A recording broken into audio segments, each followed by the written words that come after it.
Hello, everybody. Nice to see you all. I'm Hadar Suskind. I'm the president and CEO of Americans for Peace Now. Thank you for joining us for this webinar. In a moment, I will introduce our special guest, but first I will take part in the time-honored Washington tradition of filibustering for a minute or two while all of the participants join the Zoom. So again, thank you very much. We appreciate you taking time to be with us today. Also, by the way, today's the second day of Eid al-Adha, so happy holidays to everybody who is celebrating the Eid. And now I'm going to go ahead and introduce our special guest, as I keep saying, special, U.S. Special Representative for Palestinian Affairs, Hady Amr. Hady, before we jump in, I just want to remind everybody this webinar is going to be recorded. We'll have the audio version on our podcast. We'll have the video on the YouTube channel. We'll share it out. So if people want to listen, see, etc., you will be able to do so. So again, Hady, thank you for joining us. Just for those of you who perhaps are not yet familiar with him, Hady is really a remarkable American diplomat with, frankly, one of the toughest jobs in the State Department, Special Representative for Palestinian Affairs. And, this is a new role. So maybe some of you aren't so familiar with it. It was created by the Biden administration to work closely with Palestinian leadership and closely, I think, with Ambassador Nides as well to really engage Israeli and Palestinians. So Special Representative Amr, Hady, I want to welcome you. I want to thank you for joining us. And, I'm just going to start us off with a question. Again, like I said, you're in this role. It's the first time. It was recently created. So can you tell us more about what prompted President Biden, Secretary Blinken to create this office and really the way it serves in our country's diplomatic efforts vis-a-vis the Palestinians? Thanks, Hadar. And really, I want to thank you for the opportunity to speak to you all, or to speak with you all and learn from you all as well. And I'm really grateful for the work that you're doing and the opportunity I have to engage with all of you. So first of all, I guess I'll just say, in terms of your question, from day one, the Biden administration sought to renew engagement, our engagement with the Palestinian people and leadership. We started that really from the first days of the administration. President Biden and Secretary Blinken have spoken and engaged regularly with President Abbas, other members in the Palestinian leadership, as well as Palestinian civil society. And so it's my job, together with the Jerusalem-based, as the Special Representative for Palestinian Affairs, together with the Jerusalem-based Office of Palestinian Affairs that we have, to advance the U.S. relationship with the Palestinian people, to advance the U.S. relationship with the Palestinian leadership, to advance our interests, to advance our mutual interests. So that's essentially the idea here, and that's kind of the framework under which the position was created. Excellent, thank you. So, I'm not going to dance around it too much. It's obviously been an extremely, extremely difficult time the last weeks, the last months, on the ground in the West Bank and Gaza and in Israel. Can you tell us a little bit, sort of from those last weeks and months, like what has your role looked like? What have you been doing there and here and in building and strengthening those connections? So again, thanks. And so, look, together with Ambassador Nides, together with George Knoll, the head of the Office of Palestinian Affairs out there, together with Assistant Secretary Leaf and others, we are, regularly engaging, not only in Ramallah, but also in Jerusalem, in Jordan and Egypt, with the UN and our European counterparts. And, for me, what that means is, although I'm sitting here in Washington, D.C. today, I think I've made a half dozen trips in the first 6 months of the year out to the region. So I'm out there all the time. I'm there for a week, back for 3 or 4 weeks, back out there for a week again. So I'm out on the ground all the time, engaging with our partners. And I'm gauging, unfortunately, these days, on trying to just de-escalate the situation to preserve, just to de-escalate the situation, and more broadly, I think around two fundamental pillars of this administration's approach to the situation out there.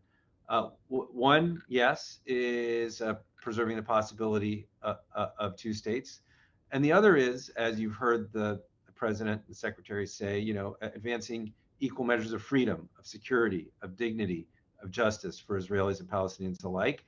That's an aspiration, that's a goal, but that's what we're working towards in the day-to-day, and it's not some far-off, distant aspiration. Thank you. I just want to note, before I keep going, some of you have already started to weigh in on the using the Q&A button at the bottom of the screen, which is great. Those of you who are veterans of our webinars know that we will take as many of those questions and share them with Special Representative Amr as we can and get to those. So please, if you have questions, post them in the Q&A. So you mentioned, one of the goals, and frankly, what's been the main focus of American diplomacy vis-a-vis Israel and Palestinians for so long has been focused on that two-state agenda and trying to bolster Palestinian institutions around the idea of a future sovereign state, everything in the economic realm, courts, USAID projects, even the security forces.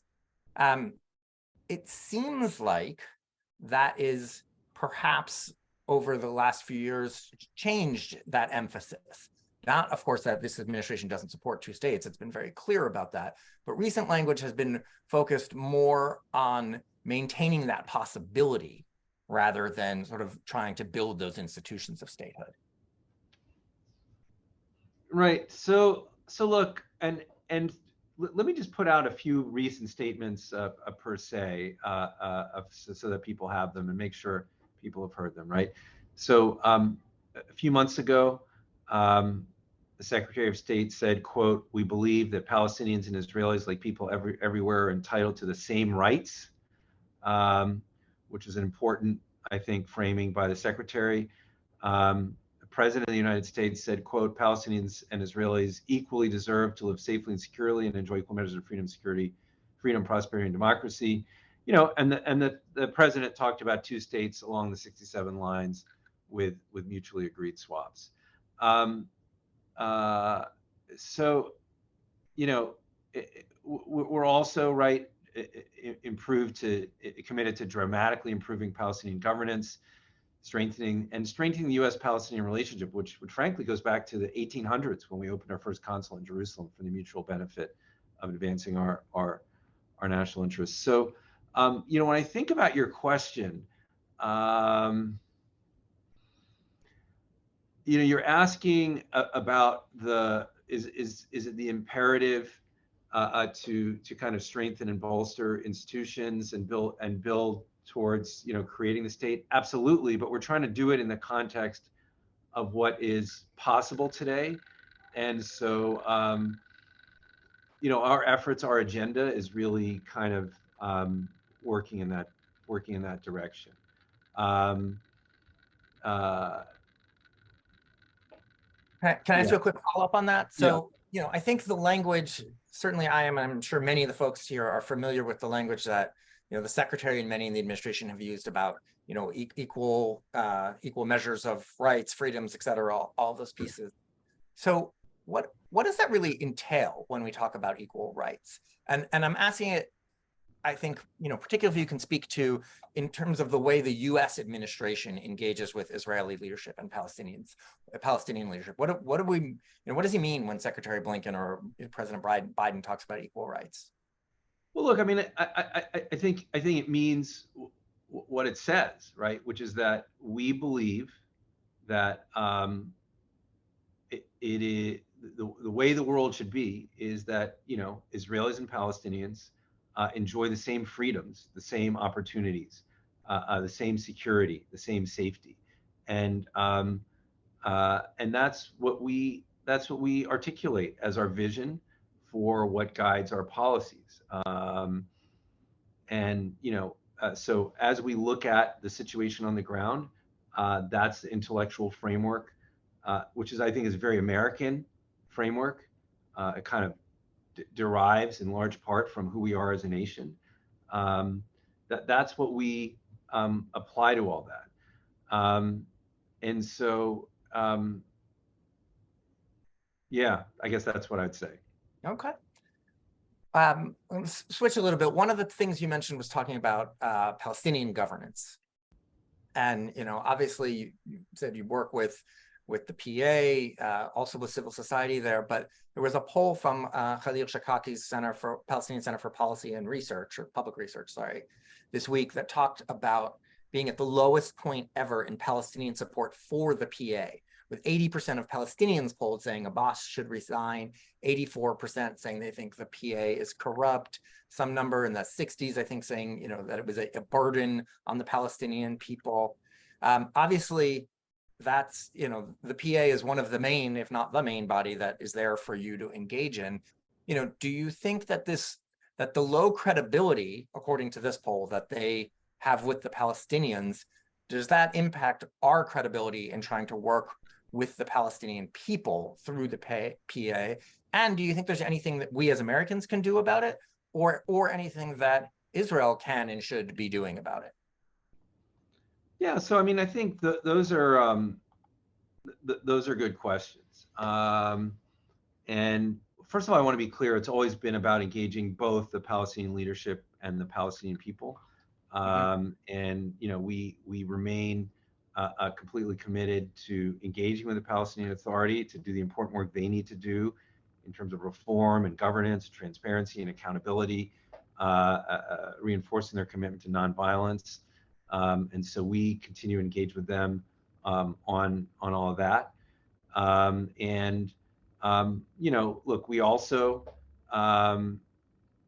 we're also engaging closely with the Israeli government to make reforms that improve Palestinian lives in material ways. I mean, we know the situation is rough on the ground, but look, I want to highlight a few really key developments that have occurred over the last couple of years. Please. That I think are really improving and stabilizing the situation. One of them is that Israel has issued, I think, over 18,000 work permits for Palestinians from Gaza to work inside Israel. They're able to earn salaries in Israel that are multiples of what they earn in the Gaza Strip. I've had the opportunity to meet with many of those workers and hear how their lives have been transformed for the better. Over the course of the last few years, Israel's also dramatically increased Gaza's clean water supply by up to 40%, which has also been extremely important there. And they've also legalized the status. Israel's also legalized the status of thousands of Palestinians in the West Bank, improving dramatically the lives of themselves and their families. So, you asked about, what can we do to boost the PA's credibility? That's their job. That's not our job. Our job is to work with the government that we've been given to work with. But what we're doing, right, is trying to improve people's lives on the ground as best we can, not only through those engagements, but also through our own foreign assistance. So just want to point out, right, take this opportunity to point out that since the outset of the Biden administration, we've provided well over $1 billion, maybe $1.1, $1.2 billion to the Palestinian people. The lion's share of that is to UNRWA, but we've also, provided. We're in the process of providing about $40 million in justice and security assistance, a couple $1 million in demining assistance, $100 million in people-to-people projects that we're in the process of implementing. And that goes without even mentioning our bilateral USAID program, where we've given over $170 million in ESF funding, or in the process of completing this year. So we really, again, we don't see it as our job to, I don't see it as my job to build up any other government's legitimacy. That's their relationship with their people. But what we do see as our job is engaging and improving lives. Thanks. So two questions I want to put together. First of all, I just want to clarify for folks listening, and please add to this or correct.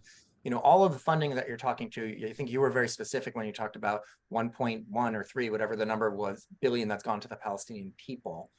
Because of U.S. law, doesn't go through the Palestinian Authority, correct? It's going like you said. That's correct. And thank you so much. So I want to be completely clear, right? I said the Palestinian people. Yeah. Our funding, other than our security assistance partnership, does not go through the Palestinian Authority. It's delivered completely consistent with U.S. law, and it does not go through the Palestinian Authority. So, we've delivered over $900 million in assistance to the Palestinian people through UNRWA. We've, and our USAID programming again doesn't go through or to the Palestinian Authority. It is delivered completely consistent with U.S. law. Again, our security assistance does engage the Palestinian Authority, which is consistent with U.S. law. Sure. Thank you. So I'm going to bundle a couple of the questions that have come in from our participants here. One is a question about whether you are engaging with, in your role, Palestinian Americans particularly, and how that plays out for you. And then I'm going to get into the meaty piece, question of the week. There's so much talk right now, so much news around Israel's possible entry into the visa waiver program. And I'm curious what you can share from your perspective, from your office's perspective, and I'm assuming here, so correct me, but as an office that I imagine part of that role is engaging with Palestinian Americans, and that you've been hearing from them on their views on Israel and the visa waiver program. So let's smush those questions together and hand them over. Sure. Thank you so much. So, yeah, look, not only my office, right, but many offices within the U.S. government engage closely with a wide range of constituencies in the United States, the American Jewish community, the Palestinian American community, Arab American community more broadly, the American Muslim community. So there's a lot of regular and consistent engagement, with all of these communities, from myself all the way through up to the Secretary of State. So that kind of goes without saying. We've been very public about a lot of those engagements with the Palestinian American community, not only by myself but also by the Secretary. Regarding the visa waiver program, just a couple things, right? So there's a conversation that's been ongoing. It's the summer of 2023, so I can say this conversation has been ongoing for about 2 years. When Israeli Prime Minister, summer of 2021, on his visit, raised it with the president, with President Biden, and there's been a regular and consistent engagement with Israel as it seeks to meet the requirements of the visa waiver program. We're not there yet, and we're just not there yet, right? So as we continue to work with Israel towards fulfilling the visa waiver requirements, we're in kind of regular partnership and engagement on that. One of those commitments requires extending reciprocal privileges to all U.S. citizens and nationals, including Palestinian Americans, Arab Americans, to travel to Israel or to travel through Israel. And this includes Palestinian Americans on the population registry. And we've heard a wide range of views from folks in the American Jewish community, as well as the Palestinian American community, on what that means and what that should mean and shouldn't mean. But as a general principle, right, we hold that every person who's a U.S. citizen and holds a U.S. passport, no matter where they were born, no matter their religion, their ethnicity, should be able to enter Israel and travel throughout Israel and travel through Israel for stays of 90 days for business or pleasure. And so that's what we're working towards, but we're really just not there yet, right? So the conversation continues, but we're just not there. Thanks So just a quick note for, for folks who are with us today, if you haven't seen it, APN joined with many of our colleagues in the Progressive Israel Network, put out a statement saying that while we are fully in support of Israel joining the visa waiver program, we think it should join the program, when and only when it meets all of the requirements, that there are 40 other nations in the program. The requirements are not a negotiation. They're something that's been clearly laid out and all the other countries are held to. And it's our view that once Israel demonstrates that it has already reached those requirements, not just commits to doing so, then it should be considered for the program. And I would just say, I agree with you. I don't believe they are there yet, although I hope that they get there. And I hope that they get there certainly for Israel's purpose of being in the program, but primarily because I hope that we get to a point where they are not discriminating against Palestinian Americans, other Arab Americans, against folks who are advocates for Palestinian rights, which we've also seen even Jewish Americans discriminated against based on their political views on a much smaller scale than Palestinian and Arab Americans, of course. I am going to keep taking a couple of the questions we've got from our audience here. So one that I think is, to skip from the very specific of the visa waiver program to a much bigger picture question. We got the question in that says, why can't the US recognize the state of Palestine with the need to negotiate its border, much like it has recognized the state of Israel without final defined borders 75 years ago? And wouldn't that be a step in walking the walk of supporting two states? So that's a great question that I don't think I have an answer for you on today. So I'll have to get back to you on that one. But I did.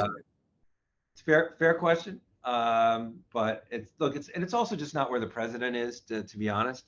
But it's a fair question. Yeah. I didn't think you were going to full on answer that one, but I figured it was a good question, so we should ask it. Another good question that is much more detailed is the question is whether the US government considers an American landing in the Tel Aviv airport to travel to Ramallah as entering or transitioning through Israel. Can you repeat the question to make sure I understand it? It sounded, I mean, basically saying, yes. So if you land at Ben Gurion Airport in Tel Aviv, Israel. Yes. So if the question, so let me take a step back. So if Israel and the United States were to enter into a visa waiver program agreement, the expectation would be that all Americans, right? And there's always exceptions, right? So the U.S. denies entry to certain individuals, countries around the world. But as a matter of course, Americans, including Palestinian Americans, including Palestinian Americans on the Palestinian population registry, would be able to go to Israel for vacation, right, or work or whatever for up to 90 days, or go to Ramallah or Bethlehem or Hebron or Nablus or Jenin. And visit family or friends or undertake their tourism there, or both, right? And so that's what entry into the visa waiver program would mean. It would mean the ability of all Americans to undertake, that travel through the same program. So thank you for expanding on that. But I think the short answer to the question is yes. Landing in Tel Aviv in Ben Gurion Airport to go to Ramallah or anywhere else, if that's where you're landing, you are in Israel and or transitioning through. Another interesting question that I think has come up, in Aqaba and Sharm el-Sheikh recently, at the conferences, Israel committed itself again to a settlement freeze. But what we've seen, of course, has not been a freeze, but an intensification of settlements, announcements of thousands and thousands of new units, actually the highest number ever over a 6-month period announced already this year, legalization of the wildcat settlements that are illegal even under Israeli laws. And of course, the violence and the incursion into of settlers into Palestinian villages and areas, does our government look at this as a collapse of this process? The fact that we've had a series of these meetings, we've gotten recent commitments. We're not talking about, Israel reneging on a 2005 commitment and Homesh. We're talking about commitments from this year that have clearly been violated already. Well, I don't want to fine tune pick through those agreements because there's different interpretations. But what I do want to say, I'd like to put some numbers on what you just articulated, right? So in the first half of this year, there's been over 13,000 settlements advanced by our count, which is the highest number, higher than any number in a full year in ages, right? And versus only 4,000 last year and 2,200 in 2016. We've seen, as you said, the outposts expanding. We've seen home demolitions at a far higher rate, over 900 last year as compared to long-term average of 650. We've seen violence perpetuated by settlers at a rate that is remarkably higher than we've seen in a long time. And so we've also seen just alarming numbers of conflict casualties. When I look at, I'm just looking down at the data here, in the West Bank alone, there's been over 130 Palestinians killed. It's a rate of over 270 per year, which would make it the highest year since 2002. There's been 33 killed in Gaza, and there's also been 25 Israelis killed, which is also an extremely high rate. So instead of focusing in on what or wasn't said in Aqaba or Sharm el-Sheikh, I think we should just focus in on how heartbreakingly bad the situation is, and doing what we can to resolve it. And a lot of that work is taking place behind the scenes, and that's really what we're focused on, right? So I really wouldn't pick apart those agreements. I just focus on the work that we're trying to do we should all be trying to do to get the situation under better control. Thank you. I want to go back actually and clarify something. I just got a note there. The question about whether landing at the airport and going through Ramallah, I believe the intent on that was trying to ask whether the US government would mean that you have transitioned through Israel, or is visiting Ramallah considered being in Israel? And I hope I got it. Interesting question. Where our position on that, is clear. The West Bank and Gaza is not part of Israel. Like that's not that's nothing new. That hasn't changed. That was true. That's a long-term policy of the United States going back decades. Yeah, thank you, and thank you for the clarification, Sam, who asked that question. One of the other things that has I'm sure been part and parcel and around your work, but where there's some news today, is of course the Abraham Accords and the work around the Abraham Accords, what that means for Palestinians, the Palestinian-Israeli relationship, the US relationship. Of course, today it was announced that former US Ambassador to Israel, Dan Shapiro, has been appointed, will now be your colleague at the State Department as senior advisor for regional integrations, working on the Abraham Accords. How are you trying to leverage this work, the normalization between Israel and many of its Arab neighbors, to advance the cause, the Israeli-Palestinian peace cause? Thanks so much. And I'm so excited that Dan Shapiro is going to be joining me. As I understand it, he'll be starting, he'll be right down the hall here, and we'll get to work together. Dan has been, an important friend and partner to me in my work for well over a decade. And so I think he's going to make a tremendous addition to the State Department. Look, I mean, we've been clear that while the president and the secretary strongly support the integration of the region to become more peaceful, more secure, more prosperous for all the people in the Middle East, including Israel. We've also been clear that the Abraham Accords and normalization agreements are not a substitute for Israeli-Palestinian peace, and that we believe they provide avenues to advance a negotiated peace between Israelis and Palestinians and create new opportunities to benefit the lives of the Palestinian people. So,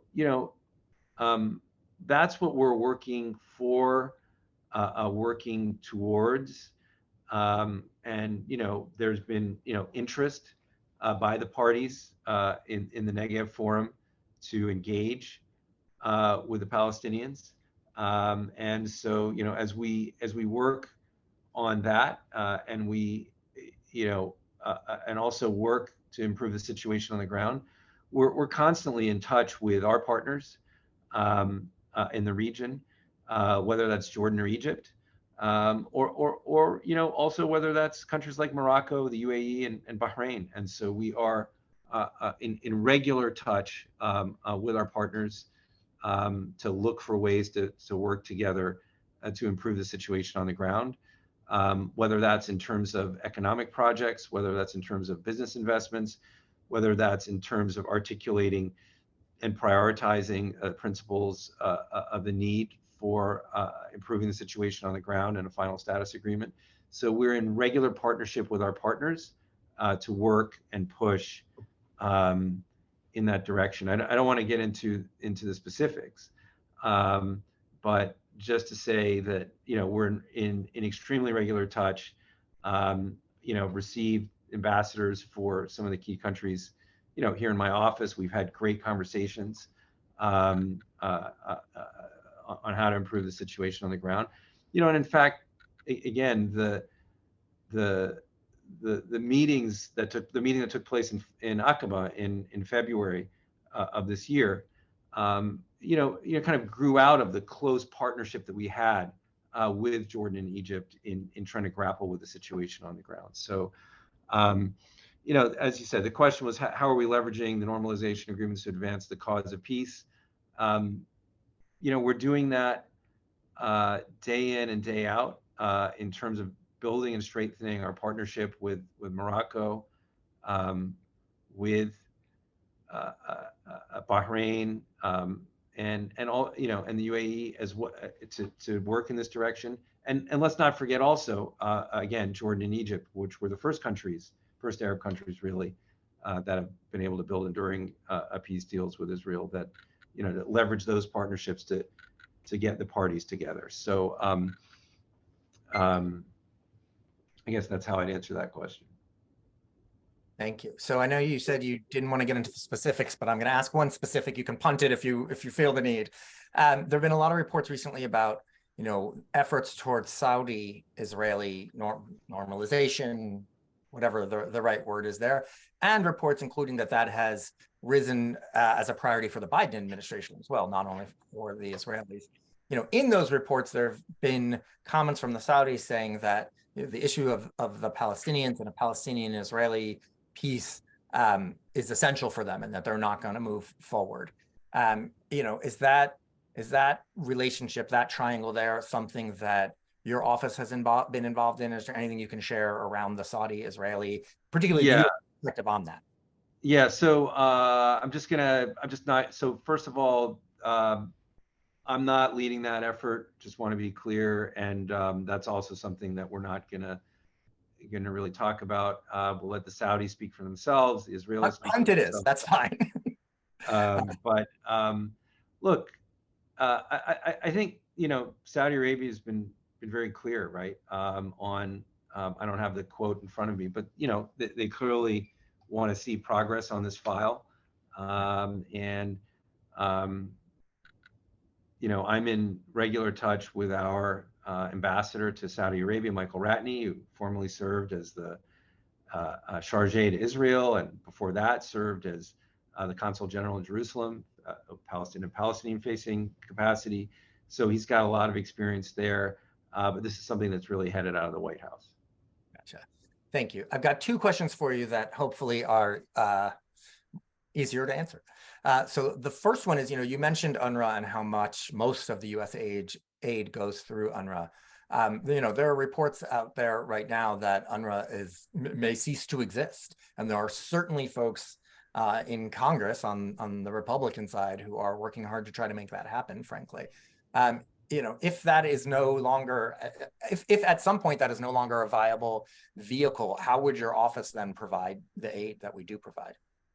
Yeah, I'm not going to engage in that hypothetical. I'll just say that, at the moment, right, we are, I think we're one of the world, if not the largest supporter of aid to the Palestinian people through UNRWA. We intend to continue to provide robust assistance. Like many organizations out there, created by the United Nations, UNRWA faces funding gaps as it does every year, and we're hopeful that it'll pull through. But we're not considering any alternatives right now for that, and we don't foresee any sort of future in the immediate term where UNRWA doesn't exist. So, we're just barreling ahead on that file, providing that assistance, with conditions of accountability, transparency, and efficiency requirements and commitments from the organization. But we're continuing on providing that assistance, and I'm not going to engage on that hypothetical because I don't see it in the immediate term. Sure. Well, I'm glad to hear it. Speaking of things we may or may not see in the immediate term, there's been discussion, and one of our participants asked us around the question of whether the Biden administration intends to reopen an office of Palestinian representation here in Washington. Anything you can share with us on that front? Yeah, so just trying to think how to answer that. First of all, it's not. I guess I can just say it's a complicated issue. I don't anticipate any developments in the immediate term, and probably best I just left it there. I think it's also a great question for the Palestinian leadership that you should ask them as well. But it's a great question. U.S. law is currently such that it kind of makes that a very complicated decision for the Palestinians themselves. And so, I just don't anticipate, it's a complicated issue, and I'll just leave it at that.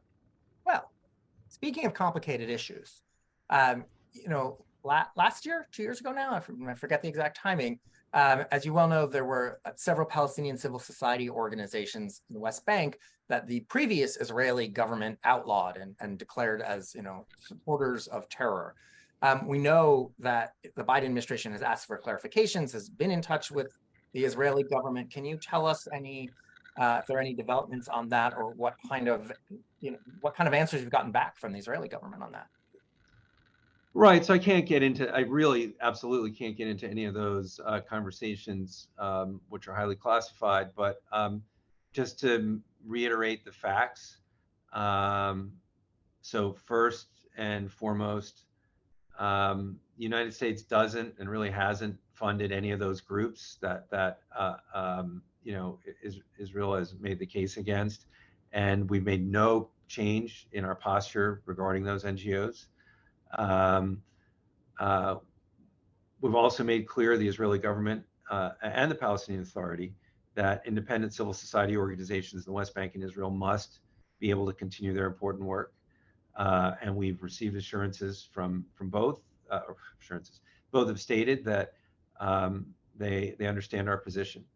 And I also just again want to clarify for everyone that the PFLP, the United States government has long since designated that the PFLP is a foreign terrorist organization for over 25 years, and it remains designated as that way today. Thank you. So again, just to wrap that up, I think there has been no change in U.S. policy on that. Correct. And I know your time is getting short, but I want to sneak in another question or two. Speaking of things that may or may not have been a change in U.S. policy, depending who you ask. This week we saw news of the administration saying that it would was not following, I don't want to say reversing, because I guess someone said they weren't reversing, but not following the Trump policy of allowing US taxpayer funding to go particularly to REL University, but really specifically, but to anything over the Green Line. In this case, it was particularly around science research. Again, this is a long list on the long list of, frankly, terrible Trump actions and policies that we've been hoping to see the Biden administration reverse. So we were very happy with this announcement today. Can you tell us, A, anything you want to add on that? And B, you know, there are other things on that list, like going back to the previous American policy of, you know, the labeling of settlement goods as made in the occupied territories as opposed to Israel. Are there any other things on that list that we might be seeing coming down the pike? I have nothing to announce at this time on anything that may or may not be coming down the pike. But yeah, look, on settlements, sorry, on the guidance that we provided, we are essentially reverting to U.S. policy that existed from the early 1970s up until up through to and through most of 2020, and so I don't think so. It's essentially what we did, right, is we, you know, these were agreements that were signed between the United States and Israel in the 70s. They were kind of redone in 2020, but we just reverted the guidance to that we would, you know, we were going to align our funding with the longstanding geographic limitations that previously existed. I don't want to, and I can't get ahead of anything that may or may not happen in the near future. I'll just say again, you know, we were very thankful to see that action this week. I think it speaks directly to what you answered clearly and unequivocally earlier, the question about Ramallah being not Israel, right? You know, the occupied territories are not Israel, and US policy and law largely does and certainly should reflect that. So we were happy to see that. Listen, I know your time is tight. I want to thank you for being with us. I want to thank everyone for being with us. I don't know if you have any closing thoughts you want to share with us before we run. No, I just want to thank you all for the opportunity to speak with you. You know, we consider you all friends, and really glad to have this opportunity to engage and be held to account. It's an important part of our democracy, and I'm just really just honored to be able to participate in it. So thank you so much. Well, thank you again for being with us, and much more importantly, thank you for all of the work that you're doing and this honestly incredibly difficult task that you have taken. So thank you, Hady. Thank you to everyone for joining us, and we'll see you all another time. Goodbye. Thank you. Bye-bye.